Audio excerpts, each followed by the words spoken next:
Fala pessoal, tudo bem com vocês? Hoje a gente vai comentar aqui uma nota que saiu aí na revista Exame, uma nota não um artigo, que saiu na revista Exame e que ele traz um tema que eu achei interessante a gente comentar. Apesar de não ter sido muito repercutido na mídia, mas trata-se de um tema relevante, polêmico, atual e que merece nossa atenção. Vamos lá. Após 6 anos, STF julga ação que abre caminhos para criminalizar a homofobia. Bem, de que se trata essa ação? Essa ação, ela já andava tramitando lá pelos bastidores do STF há aproximadamente 6 anos, como diz aí a matéria, por conta da Procuradoria-Geral da República entender que existia aí uma inadequação em relação ao instrumento que foi utilizado para propor essa ação, que foi o mandato de injunção. Mas afinal, quem foi que impetrou esse mandato de injunção? Trata-se da Associação Brasileira de Gays, Lésbicas e Transsexuais. Mas o que chama a atenção, na verdade, são alguns trechos que, ao meu ver, são perigosos e que abrem precedentes aí criminosos. O primeiro ponto do artigo trata-se da opinião do senhor Acácio Miranda, que é um jurista, segundo a revista Exame, não conheço esse cidadão, mas ele tenta colocar na conta da bancada evangélica a culpa pela demora da tramitação da legislação pertinente à criminalização da homofobia. Existe uma ação também correndo lá na Câmara dos Deputados desde 2001 para incorporar o crime de homofobia como um tipo do crime de racismo. Até aí, na minha opinião, não tem nada demais. Porém, o teor do texto é o que me preocupa.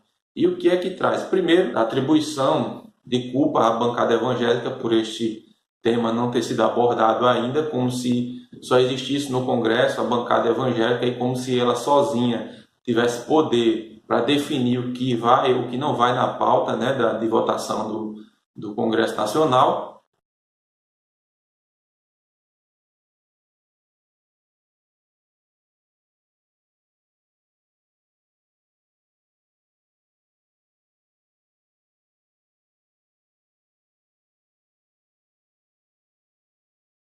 E segundo, é o que pede a Associação Brasileira de Gays, Lésbicas e Transsexuais no teor da ação. Vejamos. O mandato de injunção da entidade que defende a população LGBT do Brasil solicita que o país obtenha a criminalização específica de todas as formas de homofobia e transfobia. Primeiro, eles pedem que exige que o tipo penal esteja caracterizado na lei, ou seja, porque hoje não existe o crime de homofobia tipificado na lei. Então, eles querem, primeiro ponto, que esse crime seja tipificado na lei. E segundo, né, eles pedem aqui, especialmente, mas não exclusivamente, das ofensas individuais e coletivas. E aí eu pergunto a você, o que é ofensa na opinião desse pessoal? Como se caracterizaria uma ofensa? O que essa ofensa atingiria? É isso que eles tentam colocar na letra da lei de forma muito abrangente, de forma muito genérica. Para quê? Para que esse tipo de ofensa ele fique caracterizado pelo sentimento do ofendido. E aí a gente sabe que existe uma gama de possibilidades que podem ser incluídas nesse rol das mais diversas possíveis. Inclusive, e acredito que esse seja o real objetivo, o real alvo dessa ação, o crime de opinião, para que uma pessoa, ao se posicionar contra o homossexualismo, ele seja criminalizado. Então veja, isso é algo muito grave, que exige nossa atenção. Eles buscam com isso fazer com que situações semelhantes àquela que aconteceu nos Estados Unidos, há alguns anos atrás, onde um confeiteiro ele negou-se a fazer o bolo de casamento de um casal gay, por entender, por convicção religiosa, que aquele tipo de comportamento é contrário àquilo que ele acredita. Então, ele disse que não poderia fazer esse bolo, porque não concordaria com a prática do casamento daquele casal. Então, esse casal se sentiu ofendido e entrou com ação na Justiça dos Estados Unidos, pedindo que não só fossem indenizados pelo confeiteiro, como também que ele fosse obrigado a fazer o bolo, mesmo contra a sua vontade. Sendo aprovada uma lei nessa natureza, nesses moldes, criminaliza-se fatalmente o crime de opinião e de posicionamento ideológico e religioso, o que constitui outro crime, fere a própria letra da Constituição. Então isso é inadmissível. Mas vamos em frente, vamos ver o que é que diz mais a matéria que dá exame. O argumento da defesa, ele é ridículo. Ele se baseia no que os gays hoje sofrem tanta perseguição que é inviável que eles sejam gays, dada a brutalidade e a monstruosidade da perseguição que eles sofrem. O que é um exagero. Para reforçar o seu argumento brilhante, eles evocam aí os dados levantados pelo grupo gay Para reforçar os seus brilhantes argumentos, eles trazem aí um levantamento, muito idôneo e imparcial, feito pelo Grupo Gay da Bahia, que diz que no ano passado foram mortos aí 455, aproximadamente 455 homossexuais, vítimas de crime de homofobia.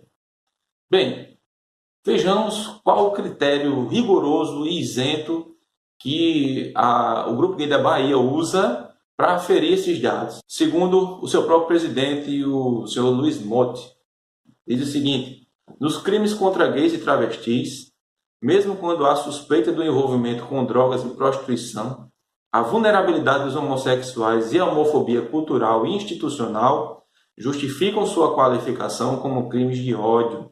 É a homofobia que empurra os travestis para a prostituição e para as margens da sociedade. Pergunto a você, só existe homossexual na prostituição? Por acaso pessoas héteros também não se prostituem e também não são vítimas das mesmas violências? E percebam que ele engloba no rigoroso critério aí de aferição dos dados toda a população homossexual que sofre violência independente da motivação. Então veja que não existe um critério específico para saber o que foi que originou aquele crime. Tudo que ele entender como homossexual sendo vítima de violência, sendo vítima de homicídio, ele vai colocar na conta dos crimes por ódio, dos crimes de ódio praticados por homofobia. Seja ele por motivo passional, seja ele por dívida de tráfico, seja ele por qualquer outro motivo. Eles sempre vão enquadrar como crime por ódio, crime de ódio, como crime por motivação de orientação sexual.